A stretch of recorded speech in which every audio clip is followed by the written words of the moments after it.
Now, the next radius term that we have is ionic radius. Ionic radius क्या चीज़ है हमारे पास? Now, atomic radius is the radius from nucleus to the last shell of a simple atom. So this is basically atomic radius. Ionic radius एक ion का radius होता है. So ion हमारे पास positive भी हो सकते हैं जिनको हम कहते हैं कैट आयंस, एंड आयंस हमारे पास नेगेटिव भी हो सकते हैं जिनको हम कहते हैं एन आयंस. सो कैट आयन का रेडियस है कैट आयनिक रेडियस और एन आयन का रेडियस है एन आयनिक रेडियस. इसको समझने के लिए हम वो एलिमेंट्स लेते हैं जो कैट आयन बनाता है लाइक सोडियम, और हम वो एलिमेंट लेते हैं जो एन आयन बनाता है like chlorine. Now normal sodium के एटम के अगर मैं रेडियस की बात करूं तो सोडियम के एक नॉर्मल एटम का जो रेडियस है that is equal to 186 picometer. Now let's see कि जब सोडियम पॉजिटिव आयन बनाता है तो व्हाट हैपन्स.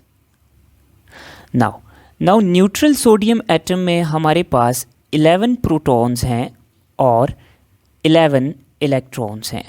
सो पुल हमारे पास जो है वो नॉर्मल है, लेकिन जब सोडियम पॉजिटिव हो जाता है तो अब हमारे पास 11 प्रोटॉन्स हैं, लेकिन हमारे पास इलेक्ट्रॉन्स का नंबर एक कम हो जाता है, 10 इलेक्ट्रॉन्स हमारे पास मौजूद हैं. तो अब इस सिचुएशन में पॉजिटिव चार्ज इज़ डोमिनेंट. तो पॉजिटिव चार्ज डोमिनेंट होने की वजह से न्यूक्लियस का जो लास्ट शेल के इलेक्ट्रॉन्स पे पुल है वो स्ट्रॉन्ग या इंक्रीज़ हो जाता है.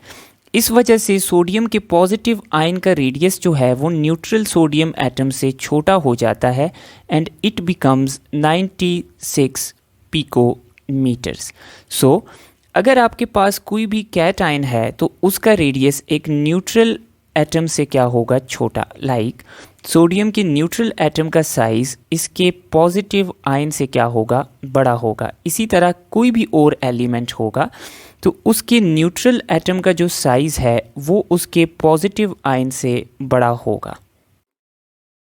अगर पॉजिटिव चार्ज का मैग्नीट्यूड बड़ा हो जाए, लाइक अगर हम कंपेयर करें मैग्नीशियम और मैग्नीशियम के 2 पॉजिटिव आयन को, तो पॉजिटिव चार्ज जैसे जैसे इंक्रीज़ होता जाएगा तो आपके पास एक आयन का रेडियस उसकी न्यूट्रल एटम के मुकाबले में मज़ीद ज़्यादा डिक्रीज़ होता जाएगा. So the size of cation decreases with increasing positive charge. Now let's move towards anions. तो एनाइन समझने के लिए हम क्लोरीन का एक नॉर्मल एटम लेते हैं जिसमें हमारे पास 17 प्रोटॉन्स हैं एंड 17 इलेक्ट्रॉन्स हैं. तो 17 प्रोटॉन्स और 17 इलेक्ट्रॉन्स के साथ क्लोरीन का जो हमारे पास रेडियस है that is equal to 99 picometer. तो क्लोरीन की न्यूट्रल एटम का साइज़ है 99 पिकोमीटर. नाउ अगर हम इसको कन्वर्ट कर दें एक एनाइन में, like we convert it into Cl negative, तो अब Cl नेगेटिव होने की वजह से प्रोटॉन्स का नंबर तो सेम रहेगा, लेकिन एक इलेक्ट्रॉन ऐड हो जाएगा क्लोरीन में, तो इलेक्ट्रॉन्स का नंबर क्या हो जाएगा, इंक्रीज़ हो जाएगा. अब इलेक्ट्रॉन्स का नंबर इंक्रीज़ होने की वजह से क्लोरीन की जो लास्ट शेल है उसमें एक इलेक्ट्रॉन मज़ीद ऐड हो चुका है. तो इस एडिशन की वजह से लास्ट शेल के इलेक्ट्रॉन्स एक दूसरे को रिपेल करेंगे और एक दूसरे से दूर चले जाएंगे. तो इस दूर जाने की वजह से हमारे पास लास्ट शेल का साइज़ इंक्रीज़ होगा और ओवरऑल नेगेटिव आयन का साइज़ इंक्रीज़ हो जाएगा. सो क्लोरीन के न्यूट्रल एटम का साइज़ है 99 पिकोमीटर्स और इसके नेगेटिव आयन का साइज़ है 181 पिकोमीटर्स. सो इट मीन्स कि हमारे पास नेगेटिव आयन का जो साइज़ है वो न्यूट्रल एटम से बड़ा होता है, बिकॉज नेगेटिव आयन में इलेक्ट्रॉन्स का नंबर ज़्यादा होता है and they repel each other, जिसकी वजह से हमारे पास शेल का साइज़ इंक्रीज़ हो जाता है और ओवरऑल नेगेटिव आयन का साइज़ इंक्रीज़ हो जाता है.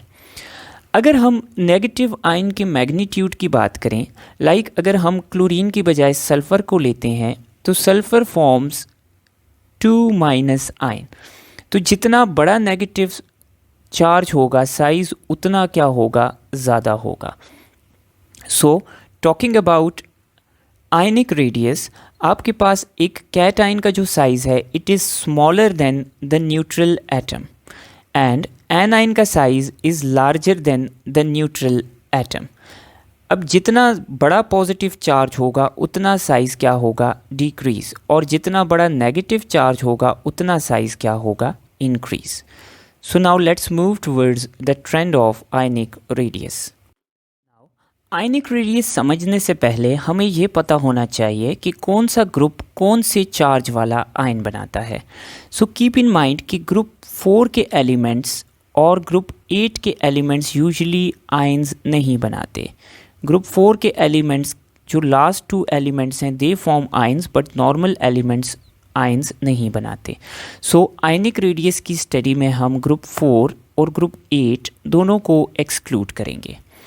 नाउ टॉकिंग अबाउट ग्रुप 1, तो ग्रुप 1 बनाते हैं 1 पॉजिटिव आयन, ग्रुप 2 बनाता है 2 पॉजिटिव आयन, ग्रुप 3 बनाता है 3 प्लस आयन।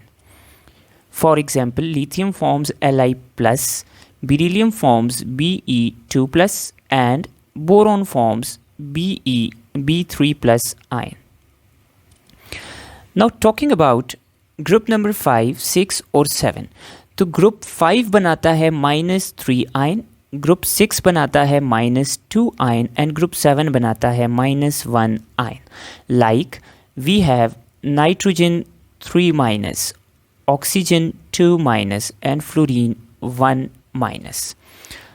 तो अगर हम इनके ट्रेंड्स को स्टडी करें आयनिक रेडियस के, तो ग्रुप 1 का आयन है +1, ग्रुप 2 का है +2 और ग्रुप 3 का है +3।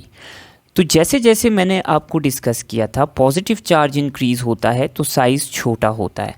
तो 1+ वाला आयन बड़ा होगा, 2+ वाला छोटा होगा और 3+ वाला मज़ीद छोटा होगा। तो पॉजिटिव आयन्स की अगर हम बात करें तो ग्रुप 1 के जो आयन्स हैं they are larger, then we have group 2 ions and then we have group 3 ions. So lithium plus is larger than beryllium 2 plus and which is larger than boron 3 plus. Likewise sodium 1 plus is larger than magnesium 2 plus and then Al3 plus is smallest of these. So this is the trend of cations. Now अगर हम anions की बात करें तो anions में हमने discuss किया कि जितना बड़ा नेगेटिव चार्ज होगा आयन का साइज़ उतना बड़ा होगा। सो 3 माइनस वाला आयन सबसे बड़ा होगा, then we have 2 minus and then we have 1 minus. तो following this trend 5th group के आयन्स सबसे बड़े होंगे, then we have 6th group and then we have 7th group. तो एनाइंस में नाइट्रोजन का आयन सबसे बड़ा है, देन ऑक्सीजन का एंड देन फ्लोरीन का। और अगर हम पीरियड 3 की बात करें तो फॉस्फोरस का आयन सबसे बड़ा होगा, देन सल्फर का और देन हमारे पास क्लोरीन का। So this is the trend of anions. अगर हम इन सब को इकट्ठा करें, एक पीरियड में हम इनको एक साथ स्टडी करें, तो सबसे पहली बात विच वी मस्ट नो कि negative ion is larger than the positive ion. तो अगर एक हम पीरियड में स्टडी कर रहे हैं जिसमें सोडियम से लेके आर्गॉन तक के तमाम एलिमेंट्स हैं, तो उनका ओवरऑल हमारे पास ट्रेंड क्या होगा। सो वी नो कि negative ions are larger than the positive ions. So largest ion हमें मिलेगा phosphorus 3 minus, then sulphur 2 minus, then chlorine 1 minus. Then positive ion में छोटे चार्ज वाला पॉजिटिव आयन बड़ा होगा, तो क्लोरीन के बाद साइज़ आएगा सोडियम पॉजिटिव का, देन मैग्नीशियम 2 पॉजिटिव का एंड देन एल्यूमिनियम 3 पॉजिटिव का। सो ये एक ओवरऑल ट्रेंड हो जाएगा हमारे पास ग्रुप में। सो वी कैन से कि 5th ग्रुप के आयन सबसे बड़े हैं, देन 6th ग्रुप के, देन 7th ग्रुप के, then 1st group, then 2nd group and then 3rd group. So this is the trend of ionic radius along the periodic table. Now यहाँ पर एक और इम्पॉर्टेंट कॉन्सेप्ट, जो negative ions हैं उनका size positive ions के मुकाबले में काफ़ी बड़ा होता है।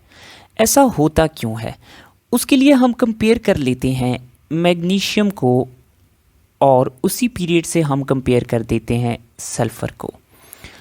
नाउ मैग्नीशियम में हमारे पास शेल्स हैं 3, 1, 2 एंड 3, और इसके लास्ट शेल में हमारे पास 2 इलेक्ट्रॉन्स हैं।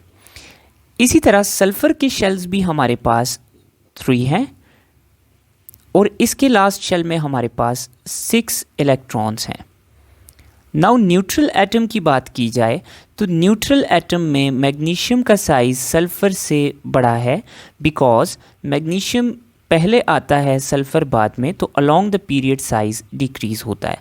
लेकिन अगर हम Mg2+ आयन की बात करें और S2- आयन की बात करें तो सिचुएशन रिवर्स हो जाती है। उसकी वजह क्या है? द रीज़न इज़ कि जब मैग्नीशियम 2+ आयन में कन्वर्ट होता है तो एक तो इसका पॉजिटिव चार्ज भी डोमिनेंट हो जाता है और 2 इलेक्ट्रॉन्स जाने की वजह से इसका लास्ट शेल क्या हो जाता है? खाली। तो जब लास्ट शेल खाली हो जाता है तो हमारे पास ऑटोमेटिकली इसका रेडियस डिक्रीज़ हो जाता है, बिकॉज़ इसका एक शेल कम्प्लीटली गायब हो गया है। तो पॉजिटिव आयंस में से जब इलेक्ट्रॉन्स निकलते हैं तो इनका लास्ट शेल क्या हो जाता है? गायब हो जाता है। और नेगेटिव आयन में जब इलेक्ट्रॉन्स ऐड होते हैं तो इनका लास्ट शेल गायब नहीं होता बल्कि अपनी जगह पर पड़ा रहता है। तो इसलिए नेगेटिव आयन का साइज़ एक पॉजिटिव आयन से काफ़ी बड़ा होगा। So this is all about ionic radius.